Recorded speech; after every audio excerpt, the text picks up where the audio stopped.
நல்ல சமாரியன் இயேசு என்னை தேடி வந்தாரே. நல்ல சமாரியன் இயேசு என்னை தேடி வந்தாரே.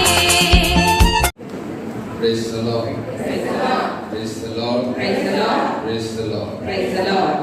இது ஒரு என்னோட லாஸ்ட் டாக், சின்ன டாக். இதை என்ன சாயந்தரம் வரமாட்டதுனால பிடிச்சிட்டு போகலான்ட்டு ½ தான் அந்த கொஞ்சம் பின்னாடி போயிட்டு பரவாயில்ல. விவிலியம் காட்டும் இளைஞர்கள், இளம்பெண்கள். திருப்பாடல் 119 9வது வசனம். அழகான வசனம். வாசியாக திருப்பாடல் 119 9வது வசனம். இளைஞர் தம் நடத்தையை மாசற்றதாய் காத்துக் கொள்வது எவ்வாறு? உம் வாக்கை கடைபிடிப்பதால் அன்றோ? இளைஞர் தம் நடத்தையை மாசற்றதாய் காத்துக் கொள்வது எவ்வாறு? உன் வார்த்தையை கடைபிடிப்பதால் அன்றோ? ஒரு அழகான வசனம். இந்த இறை வார்த்தை அப்படின்னு யோசிக்கிறப்ப கடவுள் சொல்றது விதை. இறை வார்த்தை என்ன சொல்றாரு? இறை வார்த்தை என்ன சொல்றாரு? விதை. ஏன் விதைன்னு சொல்றாரு அப்படின்னா, இந்த சவுண்ட் குறைச்சிடாரு. ஏன் விதைன்னா, விதைய நிலத்துல போட்டு அது அப்படியே என்ன பண்ணுது, அந்த நிலம் அதை வளர செய்யுது. கொஞ்சம் கொஞ்சம் பைபிள் படிக்கிறவங்க எதுக்கு திரும்ப திரும்ப ஒவ்வொரு பூசையிலையும் ஒரு வாசகம் திரும்ப திரும்ப படிக்கிறது, அது உள்ள போய் என்ன செய்யும்? தங்கணும். முதல்ல இறைவார்த்தை பலன் கொடுக்க வேண்டும் என்றால் அது உள்ள போகணும். அப்படியே இந்த மாவு, புளிப்பு மாவு வச்சிருப்பீங்க இல்லையா, மாவு பிசைஞ்சு வச்சு அது அப்படியே நொதி ஏறி, அதுதான் இறைவார்த்தை வாசி. அது நமதாக வேண்டும். உள்ள போய் போய் அது நம்மளை பாதிக்க வேண்டும். அதுதான் அந்த இறைவார்த்தையோட, அது அவ்வளவு பவர்ஃபுல் அந்த இறைவார்த்தை. திரும்ப திரும்ப கேட்கிறோம். இளைஞர்த்தம் நடத்தையை மாசற்றதாய் காத்துக் கொள்வது எவ்வாறு? உன் வார்த்தையை கடைபிடிப்பதால் அன்று. அது ஃபர்ஸ்ட். நான் பைபிள்ல இளைஞர்கள்னு பார்க்கறது முதல் எனக்கு பிடிச்சது, நான் நிறைய இடங்கள்ல பேசினது, யோசேப்பு. தொடக்க நூல்ல வருவார். யோசேப்பு யாக்கோவோட பிள்ளைகள்ல செல்ல பிள்ளை, கடைசி பிள்ளை. அவரை பத்தி சொல்லுவோம். தொடக்க நூல்ல ஃபுல்லா பெரிய வரலாறு இருக்கும். அவரை பத்தி ஒரு 10 அதிகாரம் யோசேப்பு பத்தி பேசும். அவருக்கு வயசு என்ன தெரியுமா? 17 வயசு. ஆடு மேய்ச்சி அவரை எகிப்துக்கு பிடிச்சி விற்கிறாங்க இல்லையா, அப்ப அவருக்கு வயசு 17 வயசு. அங்க போய் எத்தனை வயசுல அரசராகிறாரு? 30 வயசு. இந்த 17ல இருந்து 30 வயசு வரைக்கும் அவர் எங்க இருந்தார் சொல்லுங்க? ஆமா, ஒரு 2 வருஷம் புத்திபார் வீட்டுல வேலை செஞ்சிருப்பாரு. அப்புறம் ஜெயில போட்டாங்க.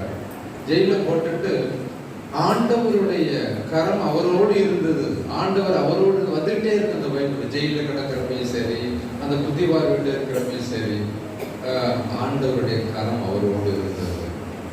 இப்ப எப்படி எகிப்துக்கு கொண்டு போடுறாரு? இந்த 17 வயசுல எகிப்துக்கு போறப்ப நல்லா மாட்டு வண்டி வச்சு கொண்டு போறாங்க. எப்படி கொண்டு போறாங்க? பிடிச்சி கையை காலை கட்டி ஐயோ ஐயோ முறையான்னு கத்துறான். விட மாட்டாங்கிறாங்க. ஓடா வந்துட்டு நீ அப்பாட்ட போத்தி போட்டு கொடுக்குற, நீ இருந்தா தானே சொல்லி விட்டு செத்துட்டானே போய் சொல்லி விடுறாங்க. அவங்க அப்பா பாருங்க, ஏமாடி, பெரிய ஏமாடி, உசுரோட இருக்கும், கூட செத்துட்டான்னு 50 வருஷம் நம்பிட்டு உட்காந்துருக்கா பாருங்க. அந்த வைத்தறிச்சு அங்க போறாரு. கடைசியா பாருங்க வாசம், அந்த அந்த தொடக்க முடிவுல அவங்க அப்பா யாக்கோபுல வந்து சேர்ந்துடுறாங்க. பெரிய ஆளாயிரம், பார்வோனுக்கு தந்தையாக பைபிள்ல வரும். அந்த அரசனுக்கு பெரிய அட்வைஸ் கொடுக்குற அளவுக்கு பெரிய இடத்துல கொண்டு நிறுத்திட்டாரு கடவுள். ஆனா இழுத்துட்டு போறது எப்படி? கயிறு கட்டி இழுத்துட்டு, இல்லாட்டி போயிருக்க மாட்டாங்க. அதனால கயிறு கட்டி வித்து கொண்டு போவார். கடவுளுடைய திட்டம் பாருங்க. அவர் சொல்றாரு கடைசியா, எத்தனை வருஷம் கழிச்சு, 30-40 வருஷம் கழிச்சு, நீங்க எனக்கு தீமை செய்ய நினைச்சீங்க, கடவுள் நீ என்ன அனுப்பலடா, கடவுள் உங்க தீமையை நல்லதா மாற்றி என்னை கொண்டு பெரிய ஆளாக்கிட்டார், பயப்பட நான் ஒன்றும் செய்ய மாட்டேன்னுட்டு அந்த பக்குவம். ஏன்னா அது கடவுளோட அவர் இருந்தது. எப்போதும் எது நடந்தாலும் கடவுள், தீமை செய்ய பயம் இல்லை. நான் நினைச்சு பார்க்கறது உண்டு, புத்திபார் வீட்டுல என்ன நடக்குது யோசிப்பு. அந்த புத்திபார் மனைவி இந்த இளைஞனோடு தவறாக நடந்து கொள்ள ஆசைப்படுகிறார். இது எங்க நடந்துச்சு? ஒரு வீட்டுக்குள்ள யாரும் இல்ல நேரத்தில். நான் என்ன நினைக்கிறது, அந்த பொண்ணு நினைச்சிருக்குமா உலகமே இந்த நியூஸை படிக்க போகுதுன்னு. அது பைபிள்ல பதியப்பட்டிருக்கு. அந்த பொண்ணு நினைச்சு செத்து போயிட்டு வந்துட்டாங்க. அந்த யாருக்குமே அறியாமல் செஞ்ச தவறு பைபிள் இன்னைக்கு வரைக்கும் கிடைச்சிருக்கு. அந்த பொண்ணு நினைச்சு பார்த்துருக்கு, அந்த மாதிரி ஒரு கேமரா இருக்கும், நல்லது சொல்லி ஒரு பேர் இருந்தா சந்தோஷப்படுவோம். நான் செய்யற தீமைய அது அக்கா நல்லவனுக்கு செஞ்ச தீமை அது உலகம் பூரா பரவும். அதே மாதிரி யூதாஸ் நினைச்சிருப்பான, அவன் முத்த விட்டு காட்டி கொடுத்து எல்லாரும் தெரிய போகுது. அவன் இருக்கிற ராத்திரி யாருக்கும் தெரியாம முக்காடு போட்டு நான் முத்தம் கொடுப்பேன், பிடிச்சிட்டு போவான்னு காசை வாங்கிட்டு போயிட்டான். அவனை நினைச்சு பார்த்துருப்பான்னா இந்த உலகம் என்னோட காரியத்துக்கோ போறாங்க. நான் நினைச்சது பைபிள்ல பேர் வந்ததுதான் இல்லையா. எல்லாத்துக்கும் எவ்வளவோ நல்ல தீர்ப்பு சொல்லியிருப்பான். இயேசுக்கு சொன்ன ஒரு கெட்ட தீர்ப்பு இன்னைக்கு வரைக்கும் பயந்தாக வேண்டும். இன்னைக்கு வரைக்கும் பேர் நல்லது ரொம்ப செஞ்சாலும் பேர் வந்துடுது, கெட்டது செஞ்சாலும் ஆண்டவர் மறக்கோனே பண்ணிவிடுறார். ஆக இளைஞனோட இது கடவுள் நடத்துற இறை அச்சம். 17 வயசுல போறவன் முதல்ல குடிச்ச இளைஞன் அந்த இளைஞன். அதுக்கப்புறம் தாவீது கோலியாத்து ஜெயிக்கிறப்ப எத்தனை வயசு? 20 வயசுக்கு கீழே தான் ஒரு இளைஞன். அந்த ஈசாயோட பிள்ளைகள் அவங்கள ஒருத்தரை அபிஷேகம் பண்ணி சாம்பவேலை இறைவாக்கினரை அனுப்பி வைக்கிறார் கடவுள். ஒருத்தவர வாட்ட சட்டமா இருக்கான். உடனே பார்க்கறது இவனா தான் அது நல்லா வாட்ட சட்டமா இருக்கான், சவுறு மாதிரி இருக்கான். ஆளை பார்த்து நீ எடை போடாத, நான் அவனை ஒதுக்கிட்டேன், லாய்க்கு இல்லை இருக்கிறார். எல்லாரையும் கொண்டு வந்துடுறாங்க. ஈசாய் பிள்ளைகள் எல்லாரையும் கொண்டு வந்துடுறாங்க. இவன் இல்லைன்னு எல்லாரும் போய் சொல்றாரு. சாம்பவேலுக்கு சந்தை அவனுக்கு வேற யாரும் பிள்ளைங்க இருக்காங்க இல்லையா? ஒரே ஒரு கடைக்குட்டி போயிருக்கான். எங்கேயா அவன்? நான் ஆடு மேய்க்கு அனுப்பிட்டு சின்ன போயிடறான். போய் மாட்டான், அவனை கொண்டா அவன் வராட்டி சாப்பிட மாட்டான்னு போய் இருக்கிறாரு. அவன் புள்ளாட ஊதிக்கிட்டு பாடிட்டு திரியிறான். பார்த்தா சிவந்த மேனியும் பார்வைக்கு அழகுடையவனாக இருக்கான். சின்ன பிள்ளையா எழுந்து இவனை அபிஷேகம் செய்ய அப்படிங்கிறார். எழுந்து இவனை அபிஷேகம். அந்த மற்ற பயிர்களும் எப்படி இருந்திருக்கும் இல்லையா? பாவி பயிர அப்படின்னுட்டு அபிஷேகம் செய்யறார். தாவீது 40 வருஷம் இருக்கான். 7 வருஷம் எருசலேமில் அரசாளுகிறான். பாக்கி 33 வருஷம் ஒட்டுமொத்த இஸ்ராயல் ரெண்டா பிரிஞ்சிருந்துச்சு. தென்பகுதி வடக்கு ரெண்டும் சேர்ந்து 40 வருஷம் அரசாளுகிறான். அவன் செஞ்ச போரில் ஒன்றில் கூட அவன் தோற்றது, ஒரு தோல்வியோட அவன் ஒரே அரசன் இஸ்ராயல்ல ஆண்ட தோல்வியை சந்திக்காத ஒரே அரசன் தான் அவன் தாவீது. ஏன் தெரியுமா? அவனுக்கு அவ்வளவு வெற்றி. அவன் கடவுளோடு எந்த ஒரே ஒரு தப்பு செஞ்ச வாழ்க்கை, மற்றபடி ஒரு நாளைக்கு 7 முறை கடவுளை வழிபடுறது. முதல் கோயில் கட்டணுங்கிற எண்ணம் அவனுக்கு தான் இருந்துச்சு. நினைச்சு பாருங்க, ஃபர்ஸ்ட் தாட் நம்ம மாடியில இருக்கிறோம், என்னடா கடவுள் இருக்க பேருடைய கேள்வி நடக்குது, பெரிய கோயிலா கட்டணும்யா அவருக்குங்கிற முதல் என்ன வந்துச்சு அவனுக்கு. அது வரைக்கும் கோயிலே இல்லை, எருசலேம் கோயிலே இல்லை உலகத்துல. எல்லாம் என்ன பண்ணுவாங்கன்னா தெய்வங்களை நாடோடி தானே தூக்கிட்டு போவாங்க, அங்கே சப்பரம் தூக்கிட்டு போற மாதிரி போவாங்க. இவனுக்கு தான் முதல்ல ஆலயம் ஒதுங்க. எவ்வளவு ரொம்ப சந்தோஷமா கடவுளே சந்தோஷப்பட்டார். என்ன சொன்னார்?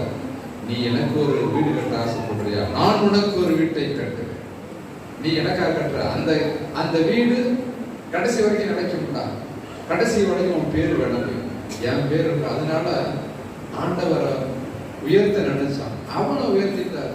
இன்னைக்கு வரைக்கும் இயேசுக்கு தாவீதின் மகனேங்கிற அளவுக்கு அந்த அளவுக்கு பெருக்கும் இல்லையா? ஒரு இளைஞனாக இருந்து காரணம் அவன் கடவுளோடு ஒட்டி வாழ்ந்தான். 7 முறை தேவை செஞ்சான். நிறைய அதிசயம் அவன் தான் முதல் கொயர் கிளாஸ் வச்சான். அதெல்லாம் பாடுறீங்களெல்லாம் கீபோர்டு எல்லாம் வந்துட்டு முதல் புது புது இசைக்கருவிகளை கண்டுபிடிச்சி பேட்சாக பிரித்து நீ கோயிலில் காலையில் இதை பாடுன்ட்டு பாட்டு எழுத பாட்டு 150 பாட்டை எழுதி அவ்வளவும் அதிசயம். 150 பாட்டை எழுதி பாடு இன்ன வரைக்கும் அவன் பாடி அவ்வளவு பெருமை.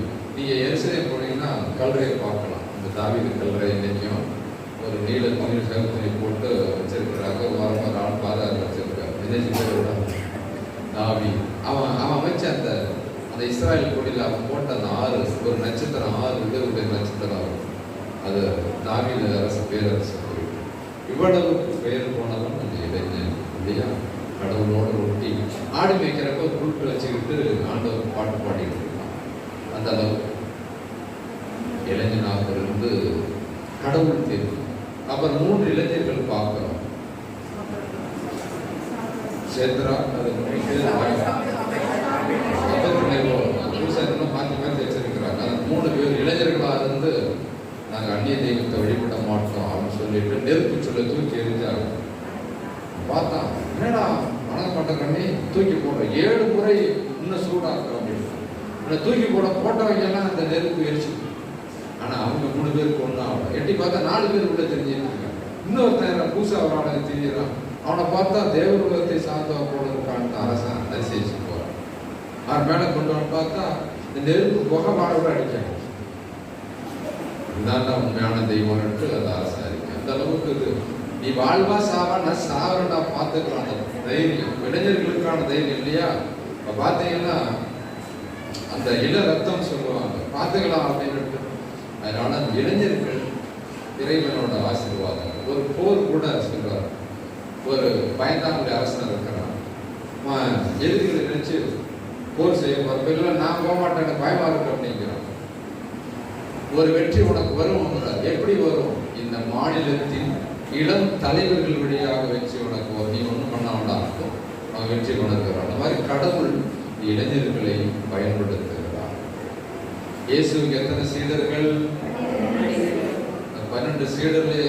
சிறப்பான சீடர்கள் யாரு? இன்னொரு ஆளு யாக்கோபு. இது ரொம்ப அழகான ஒரு மொத்தம் 12 சீடர்கள் 72 சீடர்கள் இருக்காங்க மொத்தம் அவரோட பெரிய குரூப்பு. அதுல திருத்தூதர்கள் 12 பேரு. அதுல 3 பேரு ஸ்பெஷல், யாக்கோபு, யோவான், பேதுரு. அந்த 3 பேர்ல சிறப்பு யார்? ரொம்ப ஸ்பெஷல் யோவான். இந்த கட்டமைப்பை நல்லா புரிஞ்சுக்கிட்டீங்கன்னா ஒரு வாழ்க்கை தத்துவம் நிறைய இடங்கள் நான் சொல்லுவோம். இளைஞர்கள் எதை பெருசா நினைப்பாங்க? நண்பர்கள், ஃப்ரெண்ட்ஸ் இல்லையா? வீட்டில் இருக்கவங்க இல்லையோ எங்க பார்த்தாலும் கிளம்பிடுவாங்க. கூட்டம் கூட்டமா போய் அங்கே போகிறது வெடி வெடிச்சிருப்பாங்க. சும்மா போய் பேசிட்டு இருக்காங்க இல்லையோ அவங்களுக்கு அது பிடிக்குது. அந்த நட்பு வட்டங்கிறது இயற்கை. இந்த நட்பு எப்படி இருக்கணும் அப்படின்னு சொன்னா நம்ம வாழ்க்கையில் ஒரு உனக்கு எத்தனை ஃப்ரெண்ட்ஸ் இருக்காங்க சொல்லி ஒன்னதான் பூசிக்கு முன்னாடி ஒரு கேள்வி கேட்போம். எத்தனை ஃப்ரெண்ட்ஸ் உனக்கு இருக்கிறாங்க? இயேசு மாதிரி ஆகிட்டு 3 பேர் தான் இருக்காங்க உனக்கு ஃப்ரெண்ட்ஸு. பள்ளிக்கூடத்தில் படிக்கவே இல்லையா? முடிச்சுட்டேன். ஃப்ரெண்ட்ஸுன்னு இப்போ காலேஜ் படித்தது கூட அது எத்தனை இருக்கும்? ஒரு 20 பேர் இருக்காங்க. இதில் சிறப்பான ஃப்ரெண்ட்ஸ் எத்தனை பேர் உனக்கு? Close friends. இந்த 3 பேர்ல யாரு க்ளோசஸ்ட் ஃப்ரெண்டு?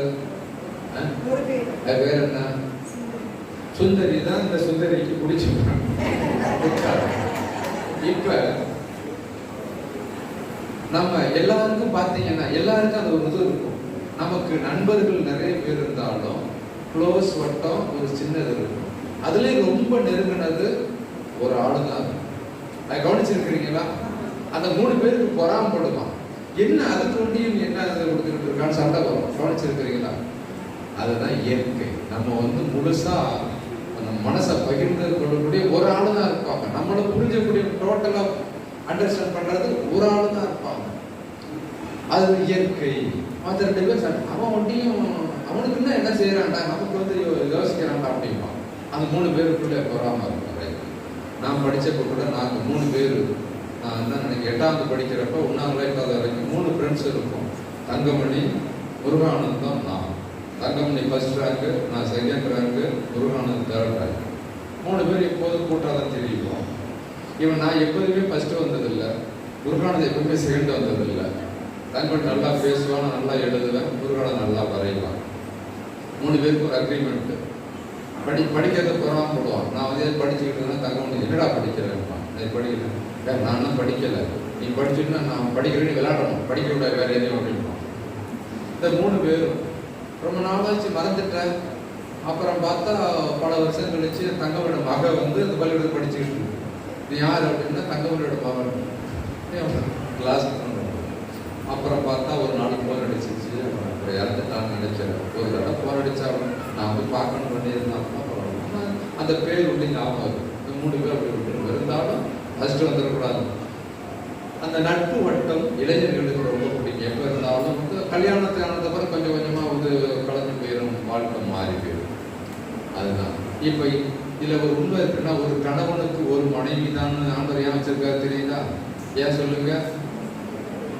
ஆண்கள் பாவம் ஒரு ஆளுக்கு கஷ்டப்படுறது அப்படி கிடையாது.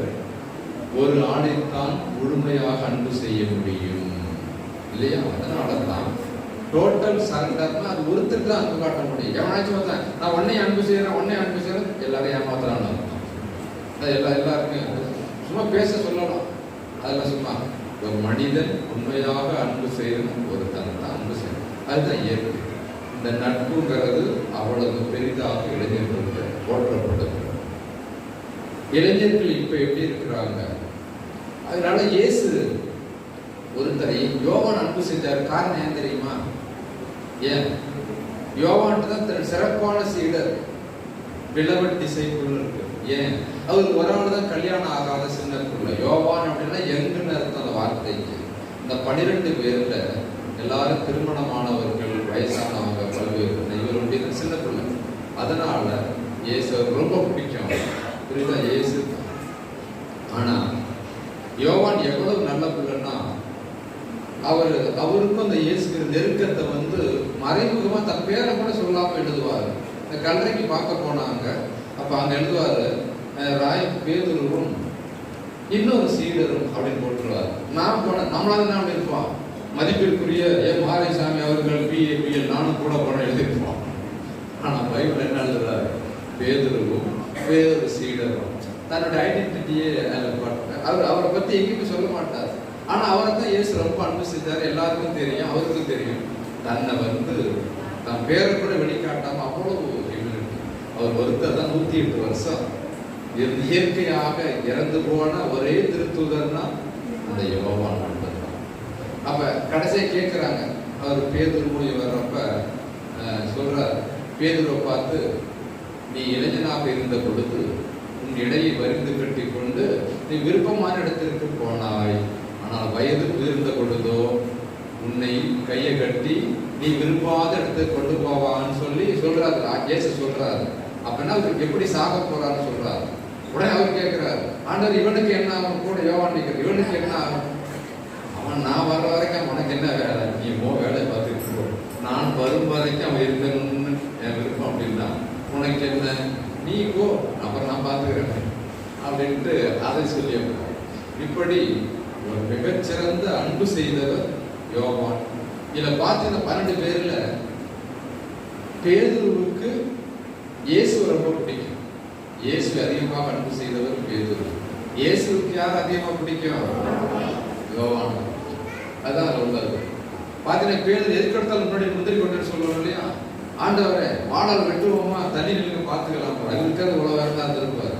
பெரிய போர் சண்டை போடுறது எடுத்து வெட்டான காதை வெட்டுற இடத்துக்கு காதை வெட்டுவான சண்டையில ஒன்று கழுத்தை வெட்டுவான், கையை வெட்டுவான், உடனே காதை வெட்டுறாங்களாம். ஏசுவ நீ வெட்டி கிழிச்செல்லாம் போதும், வாழை உரையில் போடும், நீ சண்டை போட்டதெல்லாம் போதும், புரியுதா? நீ பெரிய போது வீடு பிடிக்க சொல்லி ஓகே, அது உனக்கு தெரிஞ்ச வேலை, இதுக்கு நீ லாயக்கில்ல, ராயப்பா வாழை உரையில் போடுறோம், பேசாம போட்டுருக்கோம். அப்போ சும்மா அந்த போது வீரர்கள்லாம் நல்லா சாத்தி எடுத்துட்டு போய் ராயப்பா இன்னும் கத்தி எடுத்து வெட்டாருன்ட்டு நல்லா வாங்கி கட்டியிருப்பார். அதுல எது பின்னாடி ஓடினாலும் தான், அதுல பின்னாடி தூரத்தில் பின்தொடர்ந்தாலும் இந்த இளைஞர்கள் சக்தி இல்லையா? அப்போ பார்த்தீங்கன்னா அது எப்படி விரயமாகுது. தமிழ்நாடு பூசைக்கு வாங்கின 8 மணிக்கெல்லாம் தூங்கி தெரிய மாட்டாங்க. அங்கே சில சக்தி வீணடிக்கிறவங்க ஒரு இலக்கு இல்லாமல் ஒரு நிலை இருக்கு. இப்ப பார்த்து யூத் அப்படின்னா ஏன்னா ரோல் மாடல் இளைஞர்களுக்கு சொல்லி எல்லாம் புரிவிக்கணும். அவன் வந்து பார்த்து தான் தெரிஞ்சுக்குவான். இப்படி இருக்காரு அப்படின்னா அழைஞ்சிக்கலாம். அவன் பார்க்கல வெறும் பேச்சாள முடியும், வந்து வழிநடத்த முடியாது. இப்ப வந்து தலைவர்கள் இல்லாமல் தடுமாறுகிறார்கள். புரியுதா? வழிநடத்தல் இல்லாமல் இளையோருக்கு தடுமாறுகிறார்கள். ஆன்மீக தாகம் என்ன பண்ணிட்டு இருக்கு? கொஞ்சம் அப்படியே தான் கொஞ்சம் குறையுது. உண்மைதானே? அதனால மேலை நாடுகள் எல்லாம் பண்றாங்க, இந்த மாதிரி கரிஸ்மேட்டிக் தனி எக்ஸ்ட்ரா மாசம் இளைஞர்கள் கூடி வைக்கிற மாதிரி ஒரு சூழல் இருக்கு. இங்கே கொஞ்சம் காலம் ஆகும், கொஞ்சம் வந்து இருக்குது. இருந்தாலும் ரொம்ப வருத்தத்துக்குரிய விஷயம், அவங்க கூட்டத்தை பார்த்த மாதிரி தேவையில்லாத ரெண்டாவது அடிமைத்தன நிலையில் இருக்கிறாங்க. செல்போன் இல்லையா, கேம்ஸ் விளையாடுறது, அது பார்க்கறதுக்கு நிறைய தீவினைகளை கற்றுக்கொள்கிறார்கள். இது தொடக்க நூல்ல ஒரு வசனம் வரும். அந்த ஆதாம் பழத்தை கொடுத்தது, ஏவாளுக்கு என்ன பண்ண பழத்தை கொடுத்து ஆதாம் சாப்பிட்றான்னா அப்போ ஒரு வசனம் வரும், அவருடைய கண்கள் திறக்கப்பட்டன. அந்த வசனத்தை கவனிச்சுட்டு என்னைக்காச்சும் அப்ப என்ன ஆண்டு கூட படைச்சா ரெண்டு பேரையும் ஆதாம் ஏவாள, அது என்ன கண்ணு திறக்கிறதாங்க? ஞான கண்ணெல்லாம் கிடையாது.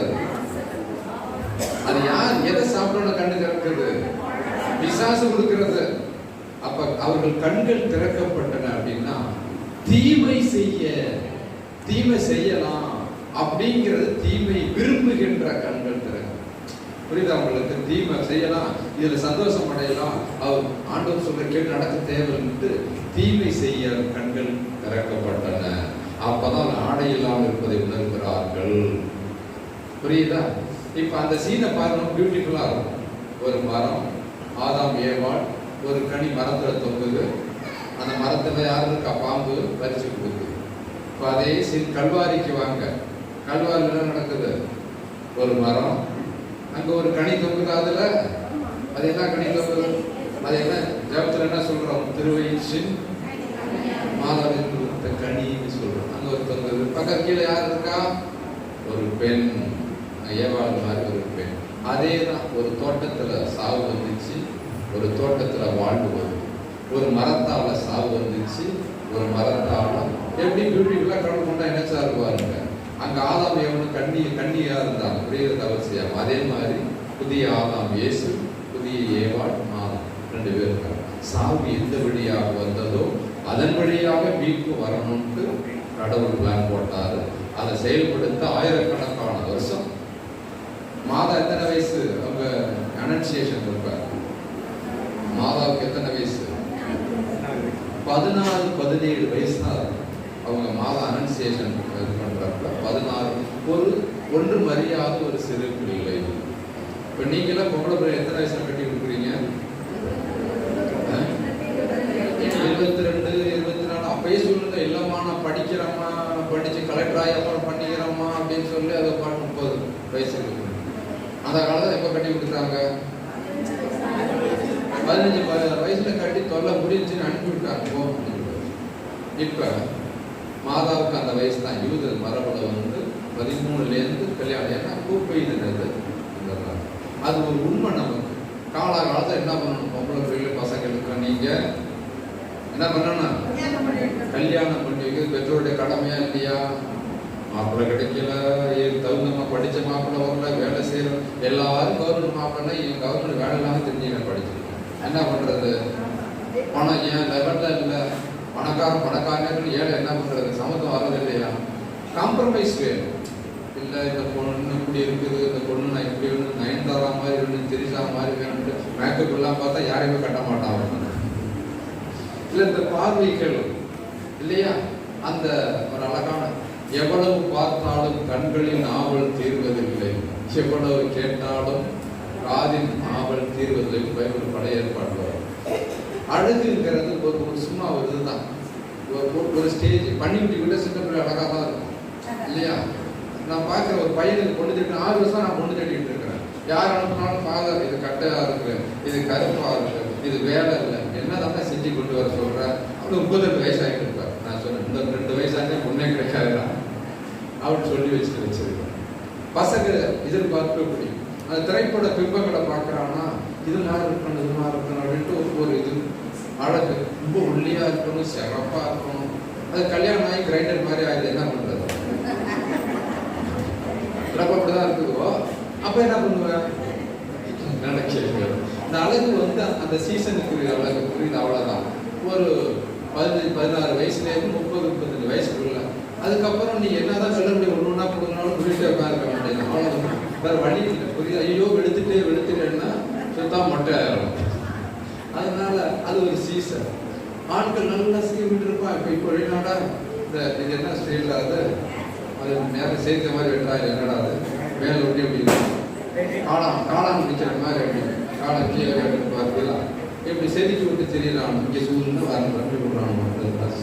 பார்க்க கன்றாவே ஸ்டைலாக பைக்ஸ் வச்சுட்டு பைக் ஓட்டு போனால் அது ஒரு கெத்து அப்படிங்கிறான். கொஞ்சம் காலத்துக்கு அப்புறம் முடி ஆட்டோமேட்டிக்காக குறைய ஆரம்பிச்சிருக்கு.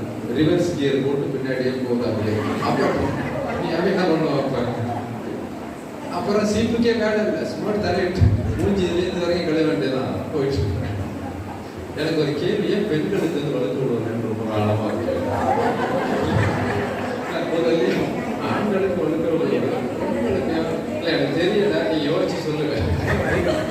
அறிவு அதிகம், அறிவு அதிகம், மறைமுக அறிவில்லாம சொல்றேன். இந்த அழகு வந்து நிரந்தரம் அல்ல, ஒவ்வொரு வயசுக்குரிய அழகு. அதனால இதெல்லாம் அளவுகோடு இல்லைன்னு சொல்ல வர இளைஞருடைய எதிர்பார்ப்பு. யாரா இருந்தாங்க நல்ல குணவதி வாழ்க்கைக்கு எப்படி இருந்தாங்க மனநிலை மாற வேண்டும். இளைஞர்கள் இன்னும் ஆன்மீகத்துக்கு அதிக நாட்டம் காணும். நீங்க என்ன செய்யணும்? நீங்க இப்போ கோயிலுக்கு ஒரு என்ன காரணம்? உங்கள் பெற்றோர் கொடுத்த விசுவாசம்.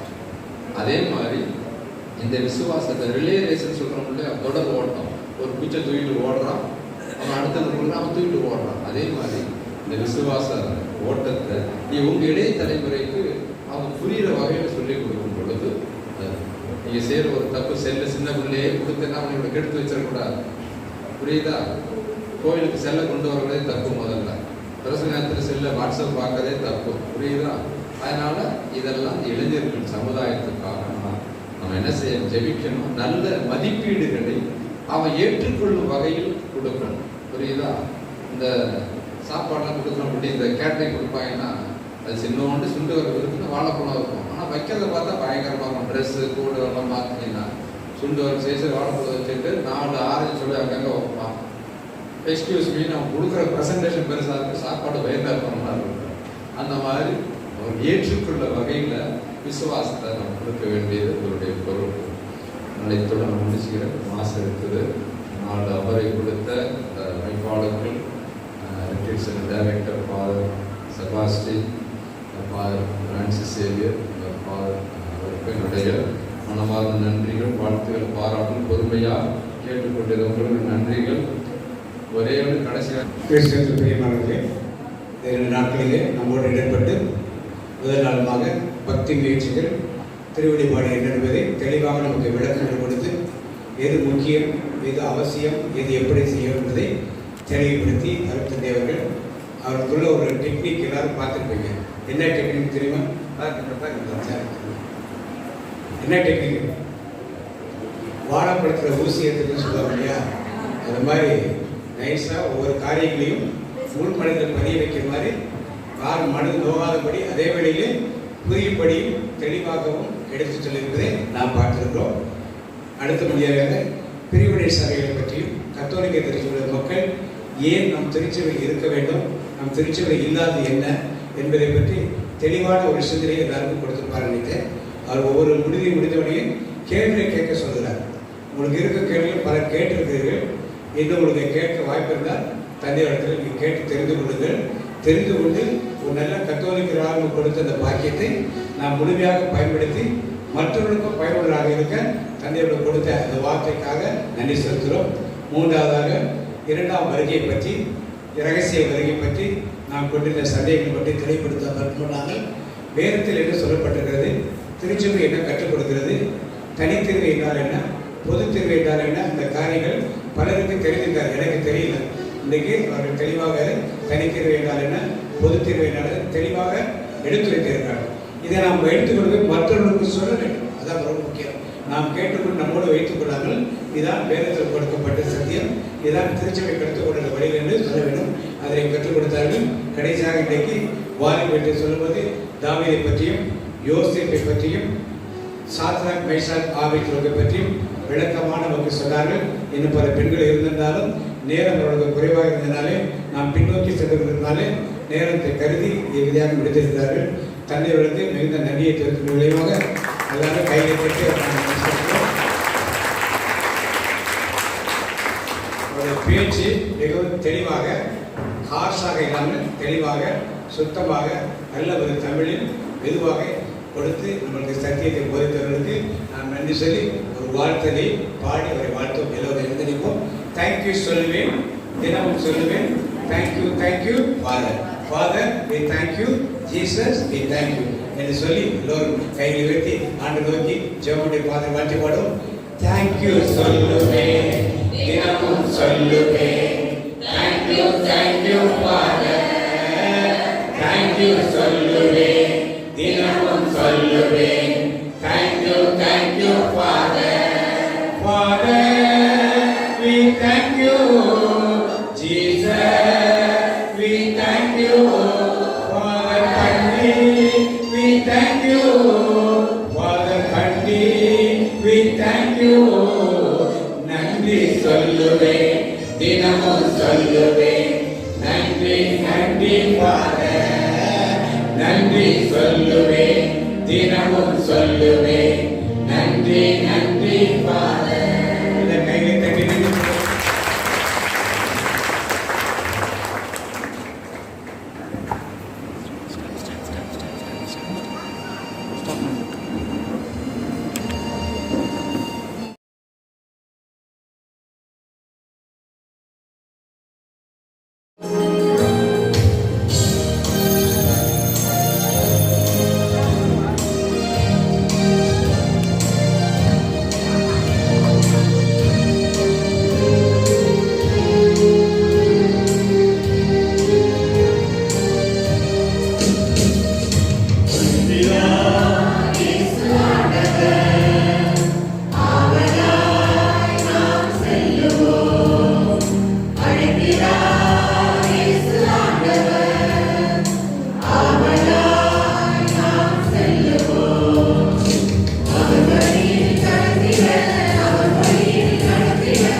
புனிதர்கள் அனைவரின் திருநாளை கொண்டாடுகிறது.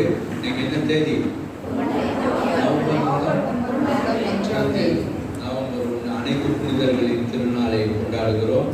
நாம் எல்லோருமே புனிதர்களாக வாழவும் புனிதர்களாக சாட்சியம் பகரவும் அழைக்கப்பட்டிருக்கிறோம். அதனால தான் இங்கே இருக்கிற அத்துணை பேரும் புனிதர்கள். அதனால் பக்கத்தில் இருக்கவங்களை பார்த்து புனிதரே உங்களை உங்களுக்கு என்னுடைய வணக்கத்தை தெரிவித்துக் கொள்கிறேன் அப்படின்னு ஒருத்தர் மட்டும் ஒரு பார்த்து சொல்லுங்க.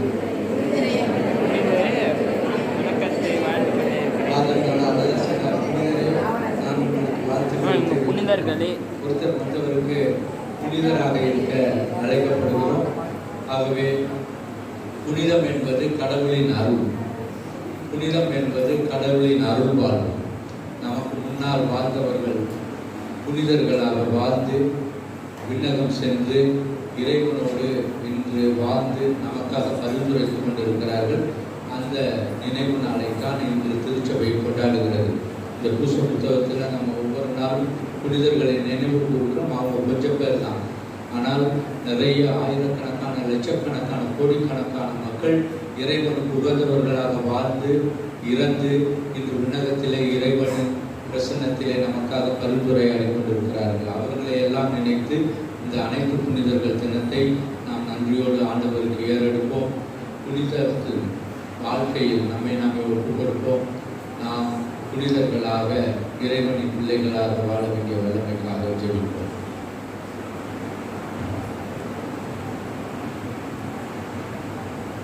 எல்லோரும் 2 கரங்களையும் உச்சந்தலையில் வைத்துக் கொள்வோம்.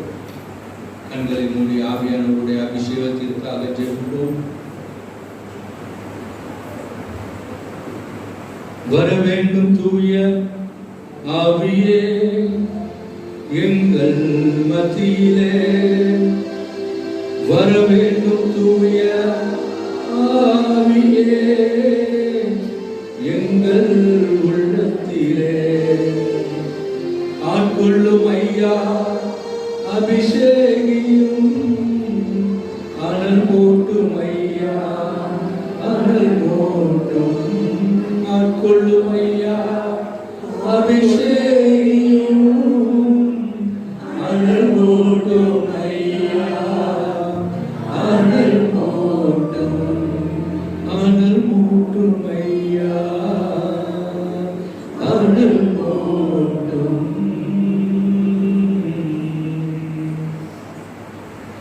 எல்லாம் வல்ல இறைவன் நம்மை இரக்கம் வைத்து நம் பாவங்களை மன்னித்து நம்மை நிறைவாழ்வுக்கு அழைத்து செல்வாராக. ஆமென்.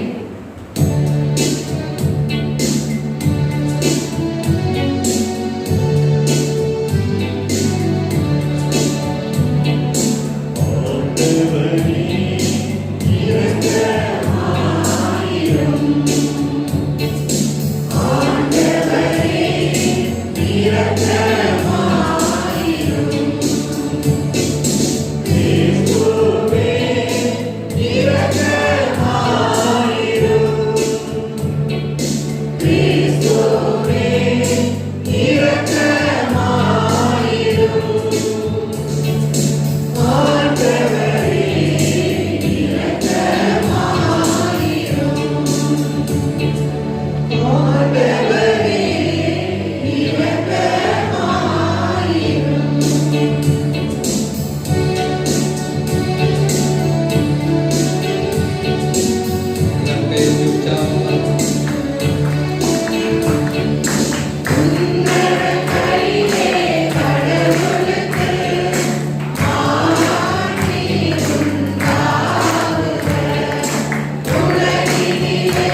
உமக்கு நன்றி கூறுகின்றோம்.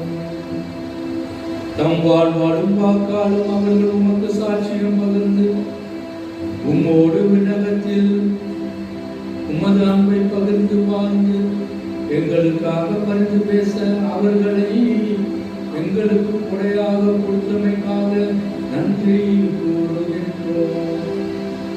இவ்வாறு எங்கள் வாழ்வில் நாங்கள் உமது அன்புக்கு சாட்சிகளாக வாழ்ந்து புனிதத்தில் வளர அருள் புரிவீராக. உம்மோடு தூயாவியாரின் ஒன்றிப்பில் இறைவனாய் என்றென்றும் வாழ்ந்து ஆட்சி புரிந்தவர் வழியாக உம்மை மன்றாடுகின்றோம்.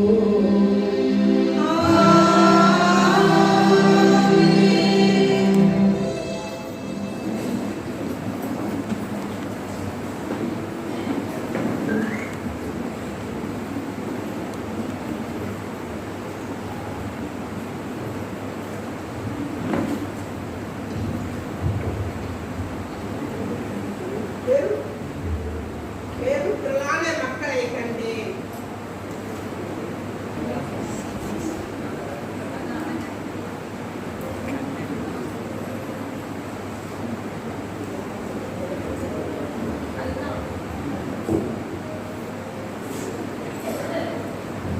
பெருந்திரளான மக்களை கண்டேன். அவர்கள் எல்லா நாட்டையும் குலத்தையும் மக்களினத்தையும் மொழியையும் சார்ந்தவர்கள். திருத்தூதர் யோவான் எழுதிய திருமுகத்திலிருந்து வாசகம்.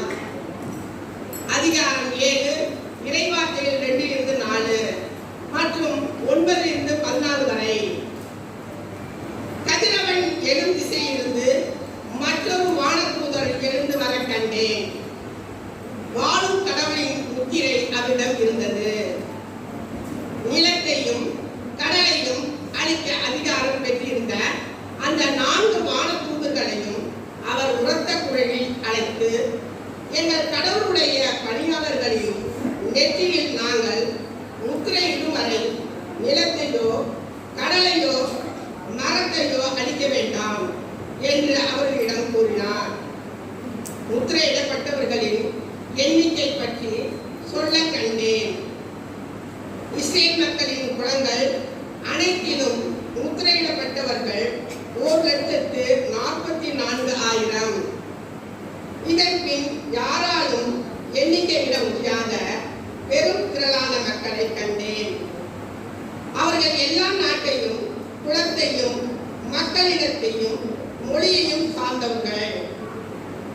அரியணைக்கும் ஆட்டுக்குட்டிக்கு முன்பாக நின்று கொண்டிருந்தார்கள். பெண்மையான தொங்கலாடை அணிந்தவர்களாய் கையில் குறுந்தோலைகளை பிடித்திருந்தார்கள். அவர்கள் அரியணையில் வீற்றிருக்கும் எங்கள் கடவுளிடமிருந்து ஆட்டுக்குட்டியிடம் இருந்துமே மீட்பு வருகிறது என்று உரத்த குரலில் பாடினார்கள். அப்பொழுது வான தூதர்கள் அனைவரும் அரியணையும் மூப்பர்களையும் 4 உயிர்களையும் சூழ்ந்து நின்று கொண்டு இருந்தார்கள். பின் அரியணை முன் முகக்குப்புற விழுந்து கடவுளை வணங்கினார்கள். ஆம், ஆமென், புகழ்ச்சியும் பெருமையும் ஞானமும் நன்றியும் மாண்பும் வல்லமையும் வலிமையும் எங்கள் கடவுளுக்கே என்றென்றும் உரியன. ஆமென் என்று பாடினார்கள். மூப்பர்கள் ஒருவர், வெண்மையான தொங்கலாடை அணிந்துள்ள இவர்கள் யார், எங்கிருந்து வந்தவர்கள் தெரியுமா என்று என்னை வினாவினார். நான் அவரிடம், என் தலைவரே, அது உமக்குத்தான் தெரியும் என்றேன். அதற்கு அவர் என்னிடம் கூறியது, இவர்கள் கொடிய வேதனையில் இருந்து மீண்டவர்கள். தங்களின் தொங்கலாடைகளை ஆட்டுக்குட்டியின் இரத்தத்தில் துவைத்து வெண்மையாக்கி கொண்டவர்கள். ஆண்டவரின் அருள்வாக்கு.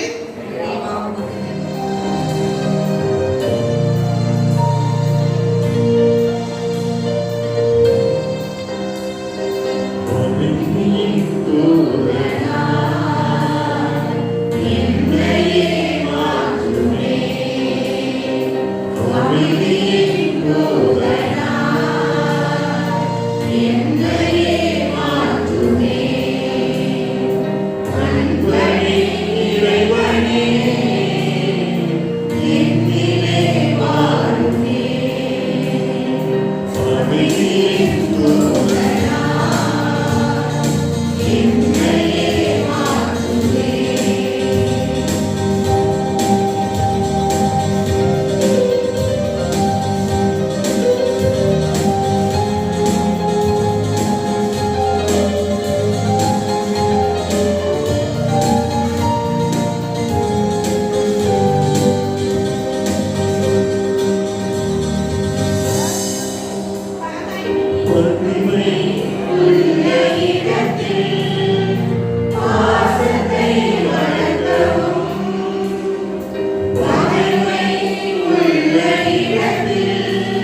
தருவேன் என்கிறார் ஆண்டவர்.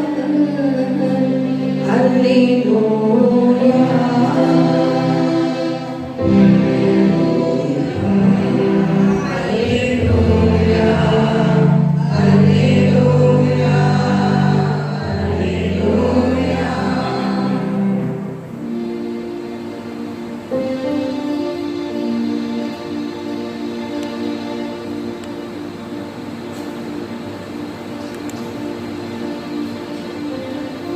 வார்த்தையாம் இறைவன்களோடு என்றும் இருப்பாராக.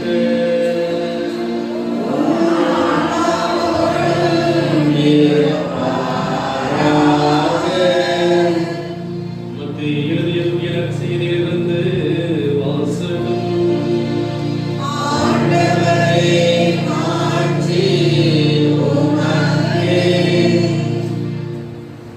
அதிகாரம் 5 வார்த்தைகள் 1 12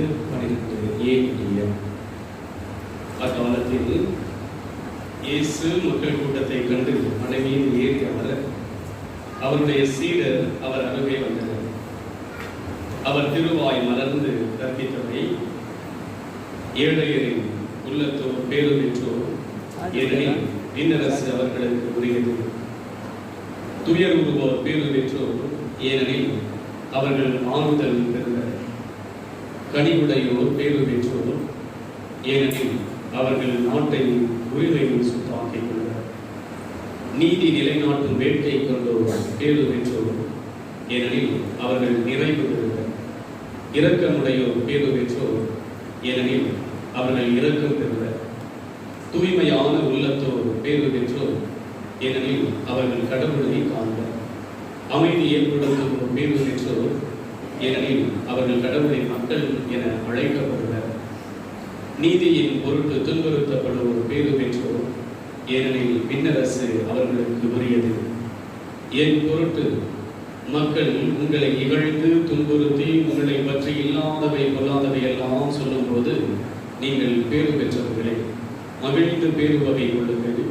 ஏனெனில் விண்ணுலகில் உங்களுக்கு கிடைக்கும் கைமாறு மிகுதியாகும் என்றார். இது கிறிஸ்துவின் நற்செய்தி.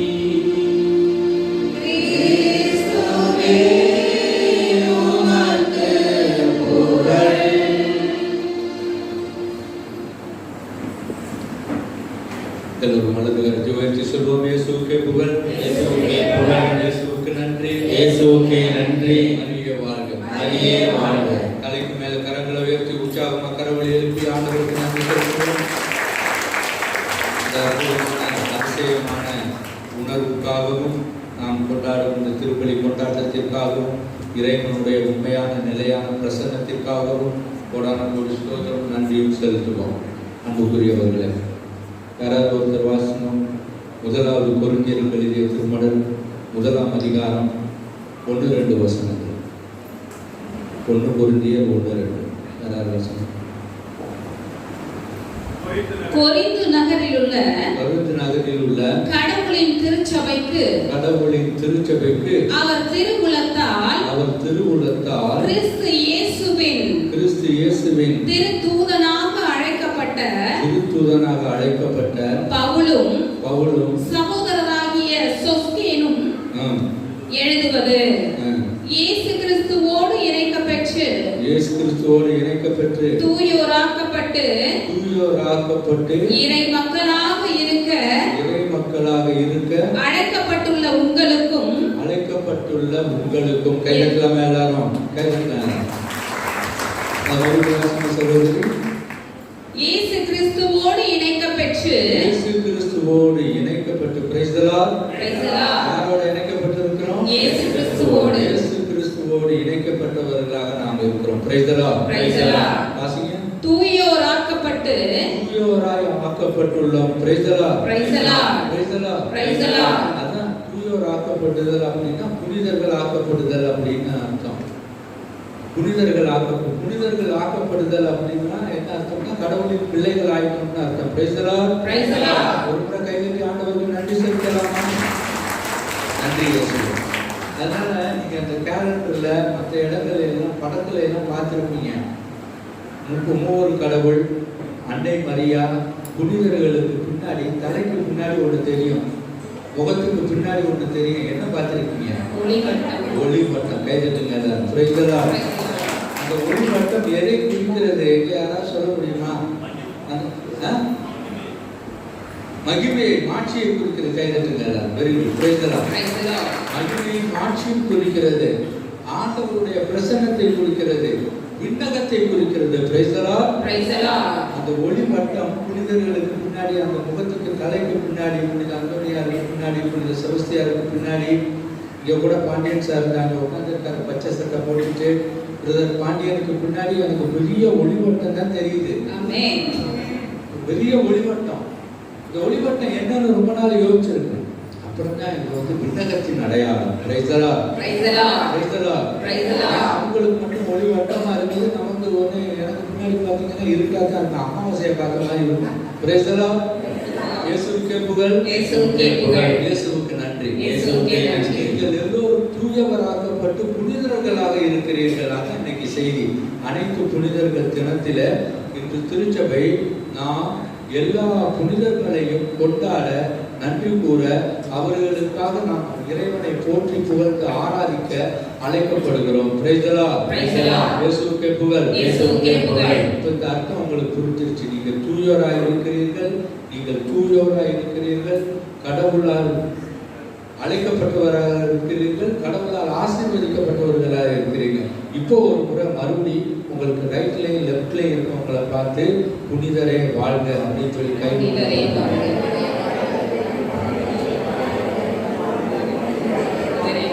தேங்க்யூ. ஆகவே ஆண்டவருக்கு நன்றி செலுத்துவோம். நமக்கு ரைட்ல லெப்ட்ல முன்னாடி முன்னாடி அந்த 4 பேருக்கு நன்றின்னு தமிழ்ல சொல்றோம்ல, அந்த 4 பேருக்கு நன்றி அப்படின்னு. அந்த 4 பேர் யாரும் தெரியும் தானே உங்களுக்கு? ஒருத்தர் வந்து முன்னாடி இருக்கிறவர், இன்னொருத்தர் வந்து பின்னாடி இருக்கிறவர், இன்னொருத்தர் ரைட் சைடு இருக்கிறவர், இன்னொருத்தர் லெஃப்ட் சைடு இருக்கிறவர். நீங்க இந்த நேரத்துக்கு வந்து அந்த 4 பேருக்கு நன்றி சொல்லணும். எங்க எல்லாரும் சொல்லுங்க, அந்த 4 பேருக்கு நன்றி. ஏன்னா இந்த 4 பேர் தூங்காம இருக்காங்க, நீங்களும் தூங்காம இருப்பீங்க. நாங்க சாமியாருங்க சிஸ்டர்ஸ் எல்லாம் காலையில எல்லா டைம் டேபிள்லையும் எல்லா இடத்துலையும் 6 to 6 காலை தியானம்னு போட்டிருக்கோம். 1/2 மணி நேரம் தியானம் பண்ணுவோம். நான் எங்களுடைய டைம் டேபிள்ல அது காலையில இருக்கும். அந்த 1/2 மணி நேரம் தியானம் கோயிலில் உட்காந்து குருவா சிஸ்டர்ஸ் ஃபாதர்ஸ் எல்லாம் ஒன்றா தியானம் பண்ணுவோம். அந்த தியானத்துக்கு பேர் நான் தேடல் தியானம்னு வச்சிருக்கேன். என்ன தியானம்? தேடல் தியானம். ஏன் என்னன்னா அந்த 30 நிமிஷமும் அவங்க தேடுவாங்க. எப்படி தேடுவாங்கன்னா முதல் 10 நிமிஷம் 1ல இருந்து 10 நிமிஷம் வரைக்கும் தனியா தேடுவாங்க. இப்படியே தூக்கம் ஆரம்பிச்சிருச்சுன்னு அர்த்தம். ரெண்டாவது 10 நிமிஷம் 11 நிமிஷத்துல இருந்து 20 நிமிஷம் வரைக்கும் கொஞ்சம் புரிஞ்சு தேடுவாங்க. நல்லா தூக்கம் டீப் ஆயிடுச்சுன்னு அர்த்தம். மூணாவது 21ல இருந்து 30 வரைக்கும் உள்ள நிமிஷங்கள்ல அதுதான் ரொம்ப கிளைமேக்ஸ். எல்லாரும் 10 பேர் இருக்கிறாங்க அப்படின்னா எல்லாரும் தேடுவாங்க. எப்படி தூக்கி விழுந்து அடுத்தவங்க மேல சாஞ்சி எழுப்பு விட்டு இதெல்லாம் நடக்கும் தியானத்துல. இதுக்கு பேர் தேடல் தியானம். இங்க இருக்க 4 பேருக்கு நம்ம கண்டிப்பா நன்றி சொல்றோம். ஏன்னா எனக்கு முன்னும் எனக்கு பின்னும் எனக்கு வளமும் எனக்கு இடமும் கடவுள் புனிதர்களை கொடுத்திருக்கிறார். ஆண்டவருக்கு நன்றி செலுத்துவோம். ஆகவே அனைத்து புனிதர்கள் தினத்தில் ஒரே ஒரு செய்தியை மட்டும் சொல்லி முடித்துக் கொள்கிறேன். 3 காரியங்களுக்காக ஆண்டவருக்கு நன்றி செலுத்துகிறோம். முதலாவது காரியம், புனிதர்கள் அனைவரையும் நாம் நினைவு கூறும் நாள். அதனாலதான் சொன்ன தொடக்கத்துல இந்த திருப்பலி புத்தகத்தில் இருக்கவங்க மட்டும்தான் புனிதர் இல்லை. கோடான கோடி மக்கள் ஆண்டவருடைய வழியில் நடந்து அவருடைய வார்த்தையை ஏற்றுக்கொண்டு ஆண்டவருக்குள் பிள்ளைகளாக வாழ்ந்து தங்களையே அர்ப்பணித்து நமக்கு முன்னால் இறந்து இன்று விண்ணகத்திலே ஆண்டவருடைய பிரசன்னத்திலே வாழ்ந்து நமக்காக ஜெபித்துக் கொண்டிருக்கும் நமது முன்னோர்கள் அனைவருமே புனிதர்கள். கைதட்டலாமா எல்லாரும்? குறிப்பா நான் இன்று நினைவு கூற விரும்புவது நமது பெற்றோர்கள். உற்சாகமா ஒரு கைதட்டி ஆண்டவருக்கு நன்றி சொல்கிறோம். நம்முடைய பெற்றோர்கள் அனைவருமே ஆண்டவருடைய பிரசன்னத்திலே இருந்து நமக்காக அவர்கள் பரிந்துரையாடி கொண்டிருக்கிறார்கள் அவர்களே. அதனாலதான் இன்றைய முதல் வாசகத்துல வாசிக்க கேட்டோம். 12 கோத்திரங்கள், குல கோத்திரங்கள் பழைய ஆகமத்துல அங்கே புனிதர்கள் இருந்தார்கள். ஆயிரக்கணக்கான லட்சக்கணக்கான புனிதர்களை கொண்டாடினார்கள், அடையாளம் கண்டு கொண்டார்கள், அவர்களுக்காக ஆண்டவரை போற்றினார்கள், துதித்தார்கள் அப்படின்னு பார்க்கிறோம். 12 என்பது விவிலியத்தில் முழுமையான எண். 1000 என்பது அது எண்ணி அடங்காத தன்மையை குறிக்கிறது அப்படிங்கிறத பார்க்கணும். இப்போ மொத்தத்தில் நாம் எல்லோருமே புனிதர்களாக ஆண்டவரால் அழைக்கப்பட்டு ஆசீர்வதிக்கப்பட்டு புனிதர்களாக நாம் வாழ்ந்து கொண்டிருக்கிறோம் என்பதை உணர்ந்து இன்று நன்றி செலுத்துவோம்.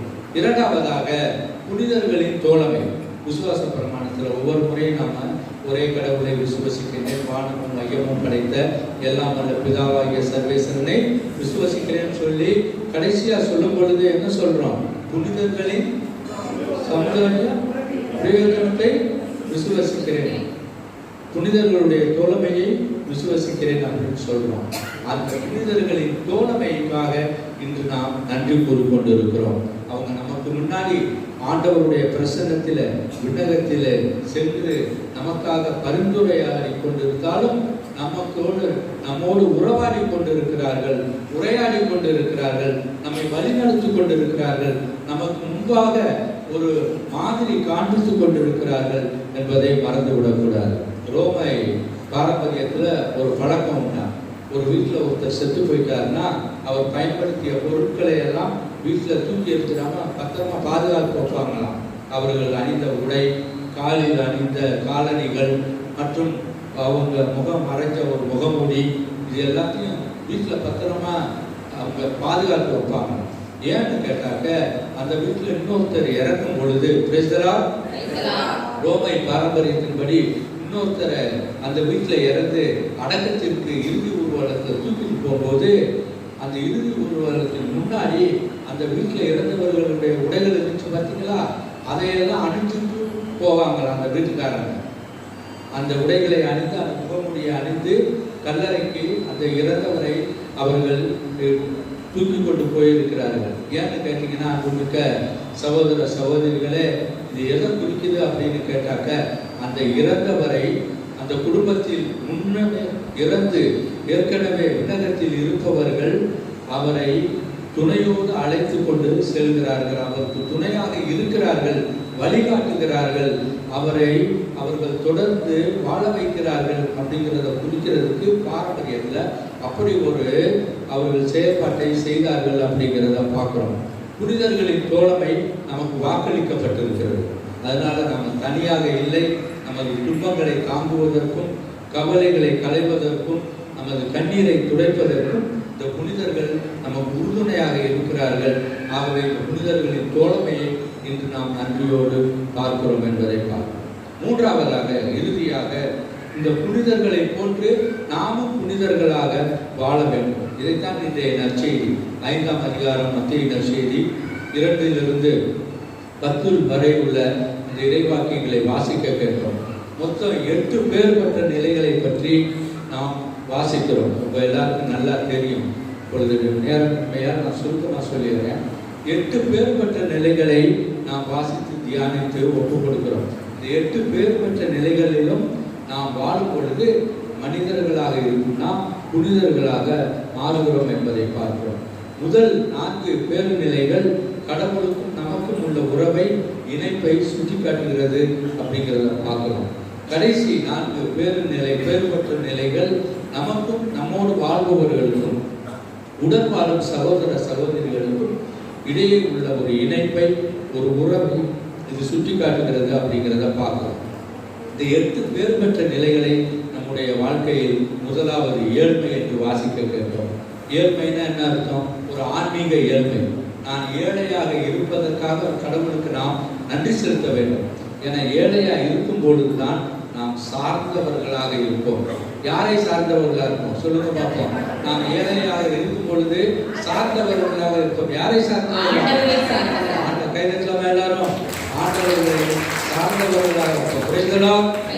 இயேசுவுக்கே புகழ், இயேசுவுக்கு நன்றி. அதே மாதிரி ஒவ்வொரு பேறு பெற்ற நிலையிலும் நாம் ஆண்டவரின் பிள்ளைகளாக வாழ்வதற்கு, இந்த பேறு பெற்ற நிலைகளை வாழும் பொழுது புனிதர்களாக வாழ்வதற்கு நமக்கு ஆண்டவர் அழைப்பு கொடுக்கிறார் என்பதை பார்க்கிறோம். அதனால புனிதர்கள்னா வெறும் மனிதர்கள் தான் புனிதர்களாக இருக்கிறார்கள் அப்படிங்கிறத பார்க்கிறோம். கரைகளோடும் குறைகளோடும் உங்களையும் என்னையும் போன்று பாவத்தோடும் பழியோடும் வாழ்ந்தவர்கள் தான் புனிதர்களாக இருக்கிறார்கள்.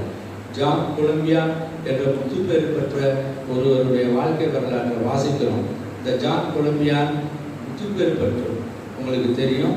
முத்துப்பேறு பெற்ற பட்டம் புனித பட்டத்துக்கு முதல் பட்டம். அதுக்கப்புறம் அடுத்தது புனிதர் ஆகிறது. அந்த நிலையில இருந்த அவருடைய வாழ்க்கை வரலாறு வாசிக்கும் பொழுது ரொம்ப இன்ட்ரெஸ்டா இருக்கும். அதுல சொல்லப்பட்டிருக்கு, அவனுக்கு ஏன் முத்துப்பேறு பெற்ற பட்டம் புனித பட்டம் கொடுக்குறாங்க அப்படின்னு கேட்டாக்க, ஒரு நாள் சாப்பாடு நேரத்துக்கு இது மாதிரி 12:30 மணிக்கு இப்போ பாருங்க, உங்களுக்கு 1 மணிக்கு சாப்பாடு கொடுக்கணும். 1 மணிக்கு நிச்சயமா நீங்க சாப்பிட போறது இல்லை. Price the Lord. இயேசுவுக்கே புகழ், இயேசுவுக்கே புகழ், இயேசுவுக்கே நன்றி, இயேசுவுக்கே நன்றி. அதுக்காக வருத்தப்படாதீங்க, நீங்க எல்லாம் புனிதராக போறீங்க. அல்லேலூயா, அல்லேலூயா. எப்படின்னு ஜான் கொலம்பியானுடைய வாழ்க்கையை பற்றி சொல்லிடுறேன். அவர் ஒரு நாள் அது மாதிரி 1 மணிக்கு சாப்பிட போகும்போது அந்த அம்மா என்ன நினைச்சிச்சுன்னு தெரியல, லேட் ஆயிடுச்சு. சாப்பாடு ரெடியா அப்படின்னாரு, இல்லை அப்படின்னுச்சு. கோவம் வந்துருச்சு இவருக்கு. அவங்க டேபிள் மேல இருந்த ஏதோ ஒன்று எடுத்து சமைச்சுக்கிட்டு இருந்த அந்த அம்மா மேல எரிஞ்சாராம். அது விடுமா, இந்த காலத்துல அப்படியெல்லாம் நான் இருந்தேன், நீ என்ன எதையப்பா தெரியுறான்னு அது பக்கத்துல எதையோ தேடி ஒரு புத்தகம் இருக்கு, அந்த புத்தகத்தை தூக்கி ஜான் கொலம்பியான் மீது எரிஞ்சான். Praise the Lord, praise the Lord, praise the Lord, praise the Lord. John கொலம்பியான் என்னத்த நம்ம மேல எரியிறாளே அப்படின்னு சொல்லி எடுத்து பார்த்தா அது ஒரு புத்தகம். அது என்ன புத்தகம்னு தலைப்பை பார்க்குறாரு. அவர்னால நம்ப முடியல. அது என்ன புத்தகமா? புனிதர்களின் வரலாறு அப்படின்னு போட்டுருச்சு. Praise the Lord, praise the Lord. புனிதர்களின் வாழ்க்கை வரலாறு அப்படின்னு புத்தகம் போட்டுருச்சு. இப்படி ஒரு புத்தகம் இருக்கா அப்படின்னு அவர் கொஞ்சம் அதை படிக்க ஆரம்பிச்சாராம். அந்த அம்மா சமைச்சு சாப்பாடை எடுத்துட்டு வர்ற வரைக்கும் அவர் அந்த புத்தகத்தை வாசிக்க தொடங்கினார். அந்த புத்தக வாசிப்பு அவருடைய மனநிலையை மாற்றியதாம். ரொம்ப கோபக்காரராக இருந்த அவர் சாந்தம் உள்ளவராக மாறினாராம். சாந்தமாக மாறிய அவர் கடைசியாக முத்துப்பேறு பெற்ற பட்டம் பெறும் அளவுக்கு, புனிதராகும் அளவுக்கு அவர் மாறினார் என்பதை பார்க்கிறோம். கைகளாம் எல்லாரும். அப்போ ஜான் கொலம்பியான் புனிதராகிறதுக்கு என்ன காரணம்? சாப்பாடு லேட்டா வந்தது தான் காரணம். Price the Lord. அதனால 1 மணிக்கு சாப்பிடலன்னு வருத்தப்படாதீங்க. நீங்க 1 மணிக்கு மேல லேட்டா சாப்பிட போறதுனால நீங்கள் எல்லாரும் என்னவாக போகிறீர்கள்? என்னவாக போகிறீர்கள்? என்னவாக போகிறீர்கள்? புனிதர்களாக, புனிதைகளாக நீங்கள் வாழ நாம் அனைவரும் வாழ வேண்டிய வல்லமைக்காக தொடர்ந்து ஜெயிப்போம். Price the Lord, praise the Lord. இயேசுவுக்கே புகழ், இயேசுவுக்கே புகழ், இயேசுவுக்கே நன்றி.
அன்புக்குரியவர்களே, உங்களுடையதும் என்னுடையதுமான இப்படி எல்லாம் வல்ல தந்தையாக இறைவனுக்கு எதிராக உங்களுடைய ஜெபியுங்கள்.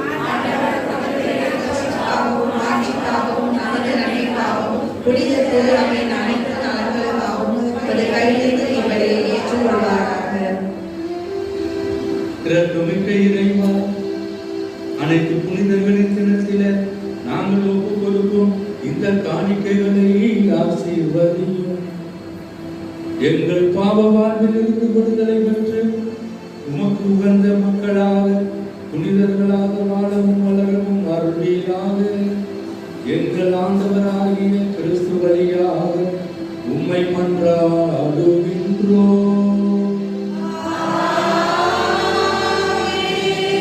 ஆண்டவர் உங்களோடு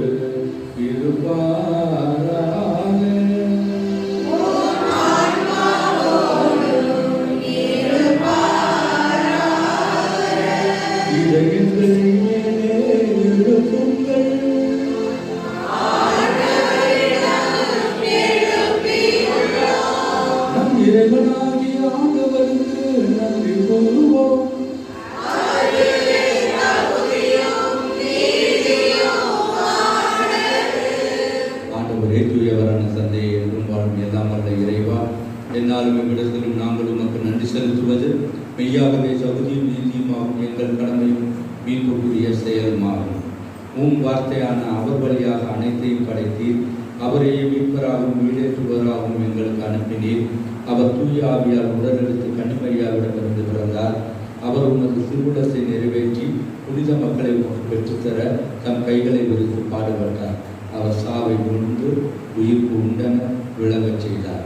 ஆகவே தூதர் அதிதூதரோடும் அரியணை சொல்வோர் ஆட்சி புரிவோர் மற்றும் பாடகாணிகள் அனைவரோடும் சேர்ந்து நாங்களும் ஒரே குரலாய் உம்மை நோக்கி பாடுவதாவது.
ஆகவே உன்னுடைய தூய ஆவியை பொழிந்து காணிக்கைகளை தூய்மைப்படுத்த ஒன்று வேண்டுகிறோம். இவ்வாறே எங்கள் ஆண்டவர் இயேசு கிறிஸ்துவின் உடலும் இரத்தமுமாக எங்களுக்கு மாறுவதாக. அவர் பாடுபட உளம் கணிந்து தம்மை கையெழுத்த போது அப்பத்தை எடுத்து உமக்கு நன்றி செலுத்தி அதை பிரித்து தம் சீடருக்கு அளித்து அவர் கூறியதாவது: அனைவரும் இதிலிருந்து பெற்று உண்ணுங்கள், ஏனெனில் இது உங்களுக்காக கையெழுக்கப்படும் என் உடல்.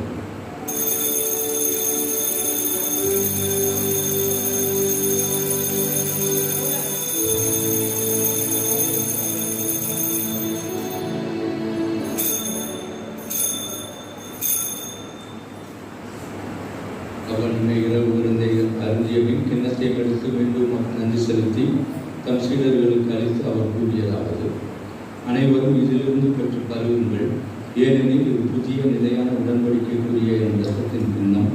இது பாவ மன்னிப்புக்கென்று உங்களுக்காகவும் பலருக்காகவும் சிந்தப்படும். இதை என் நினைவாக செய்யுங்கள்.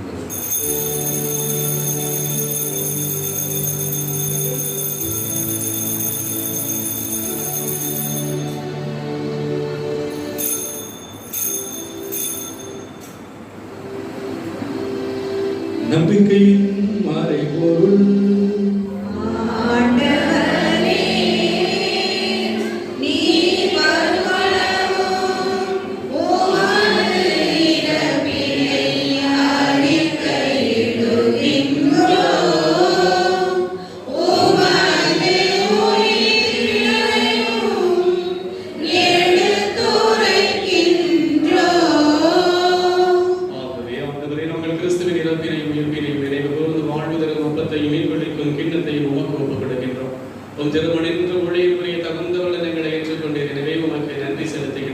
மேலும் கிறிஸ்துவின் உடலிலும் இரத்தத்திலும் பங்கு கொள்ளும் எங்களை தூய ஆவியானவர் ஒன்று சேர்க்க வேண்டும் என உங்களை தாழ்மையோடு நன்றாடுகிறோம். ஆண்டவரே, உலகெங்கும் பரவிருக்கும் அந்த திருவை நினைவு கூறுவதும் குறிப்பாக எங்கள் திருத்தந்தை பிரான்சிஸ், எங்கள் ஆயர் ஆரோக்கியரால் எல்லா திருநிலையினர் ஆகிய அனைவரோடு உமது திருவை அன்பில் நிறைவு பெற செய்திடும். குறிப்பாக இந்த தெய்வீக பலியிலே பங்கு பெற்றுக் கொண்டிருக்கின்ற மக்களை உமக்கு காணிக்கையாக ஒப்புக்கொண்டிருக்கின்றோம். மனிதர்களாக இருக்கின்ற நாங்கள் ஒரு நாள் நிச்சயம் புனித அவையில் நாங்கள் பங்கு கொள்ள வேண்டும் என்பதற்காக எங்கள் அனைவரையும் ஆண்டவர் தெய்வீக பலிபீடத்தின் முன்பாக விளம்பரப்படையிட்டுக் கொண்டிருக்கின்ற இவர்களையும் இவர்கள் குடும்பத்தில் இருக்கின்ற ஒவ்வொரு தேவ பிள்ளைகளையும் மக்கள் காணிக்கையாக ஒப்புக்கொண்டிருக்கின்றோம். உயிர்த்திலும் எதிர்நோக்குடன் தொழில் கொள்ளும் எங்கள் சகோதர சகோதரிகளையும் குறிப்பாக இந்த தெய்வீக பலியிலே பங்கு பெற்றுக் கொண்டிருக்கின்ற இவர்கள் குடும்பத்தில் வாழ்ந்து மரித்த பெற்றோர், உற்றார், உறவினர்கள், சகோதர சகோதரிகள், நண்பர்கள் அனைவரையும் தெய்வீக முக ஒலியில் ஒளியேற்றலாம். எங்கள் அனைவரும் மீது இரக்கமாயிரும். கடவுளின் கன்னித்தாயான புனித மரியாவுடைய கணவரான புனித யோசேப்பு, புனித திருத்தூதர்களை உலகில் உமக்கு உகந்தவராயிருந்தாகிய புனிதர்கள் அனைவருடனும் நாங்கள் வாழ்வில் பங்கு கொள்ள தகுதி பெற்று உம் திருமகன் இயேசு கிறிஸ்து வழியாக உம்மை புகழ்ந்தேத்து வரவருட உம்மை மன்றாடுகின்றோம்.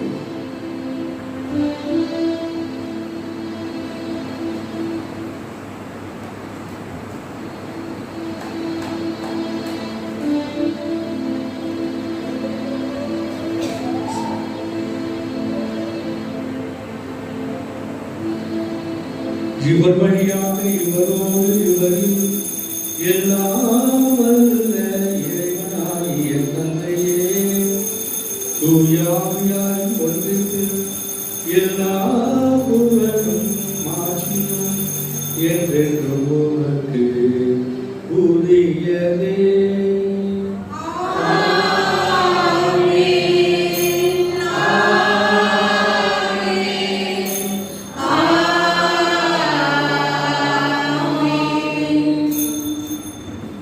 கட்டளையால் கற்பிக்கப்பட்டு தேவ படிப்பினையால் பயிற்சி பெற்ற நாம் துணிந்து ஜெயிப்போம்.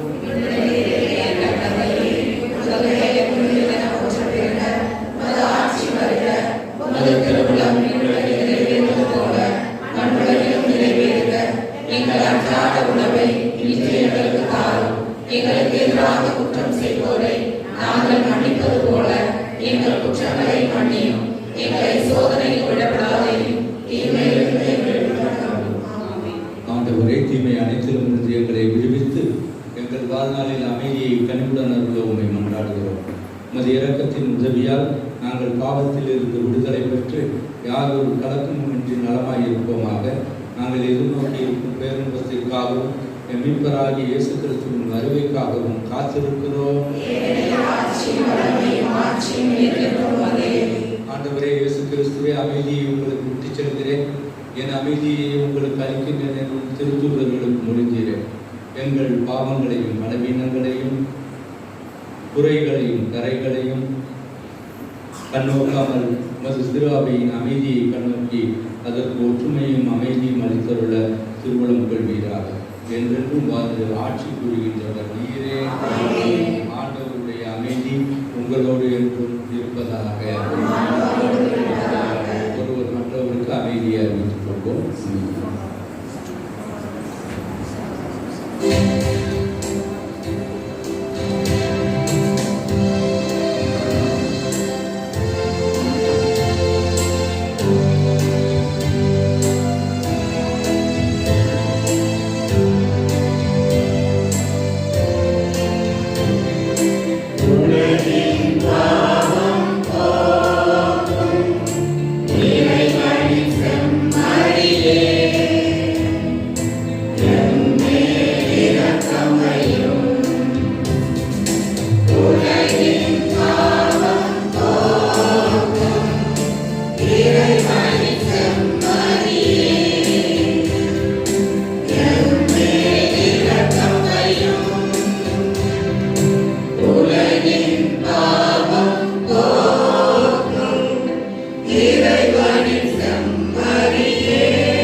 இதோ இறைவனின் செம்மறி, இதோ உலகின் பாவங்களை போக்குபவர், இவரே நேற்றும் இன்றும் என்றும் மாறாத நம் தேவன் ஆண்டவர் இயேசு கிறிஸ்து.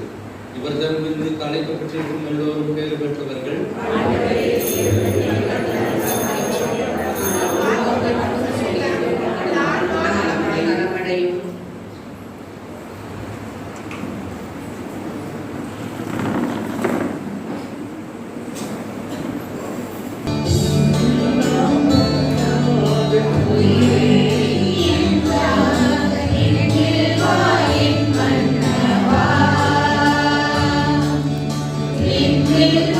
என் மன்னவா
இளந்தெங்கள் நீ அல்லவா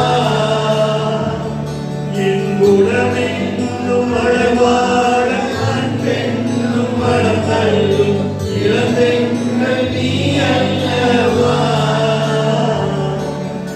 இளந்தெங்கள் நீ அல்லவா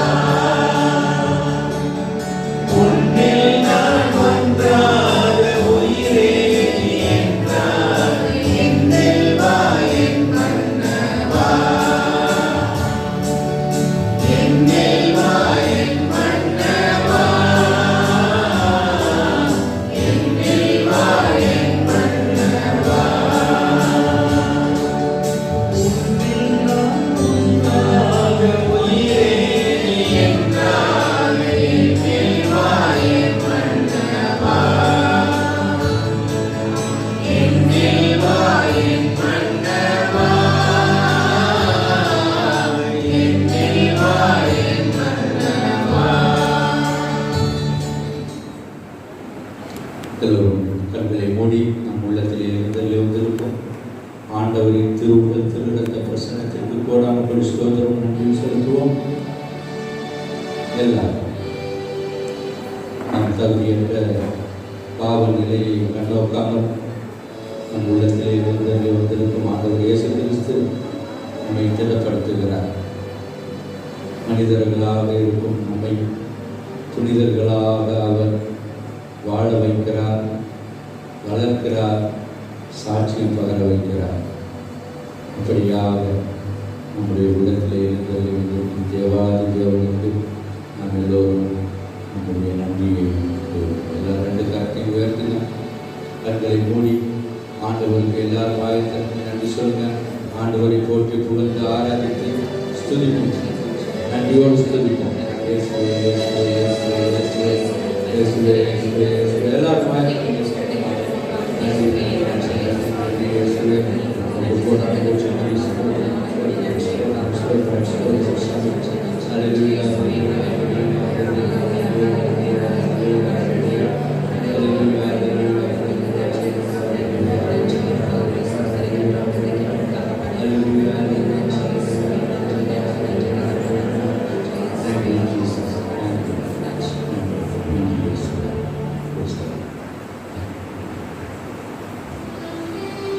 நன்றியுடன் கொண்டாடுவோமாக.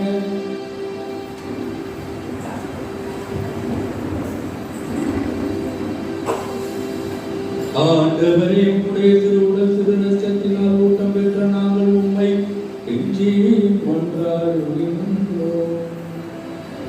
புனிதர்கள் அனைவரும் திருநாள் பெருநாளிலே உமது ஆற்றலினாலும் வல்லமையினாலும் உமது வார்த்தைக்கு சாட்சியம் வளர்ந்து உமது பிள்ளைகளால் வளர அறிவீராக.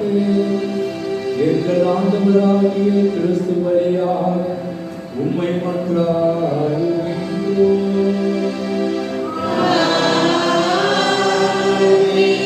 ஆண்டவர் உங்களோடு இருப்பாராக.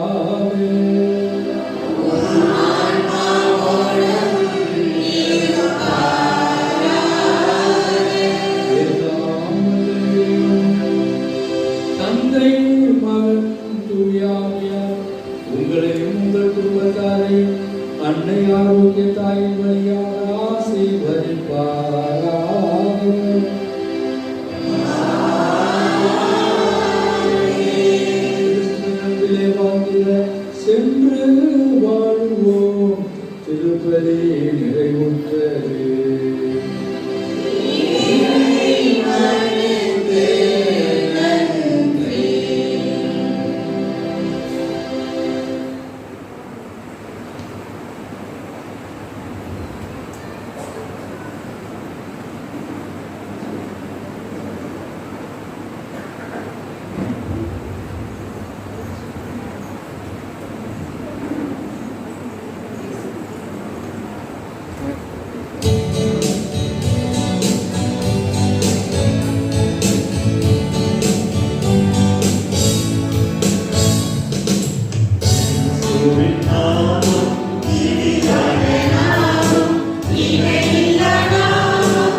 பிரைஸ் எல்லாம்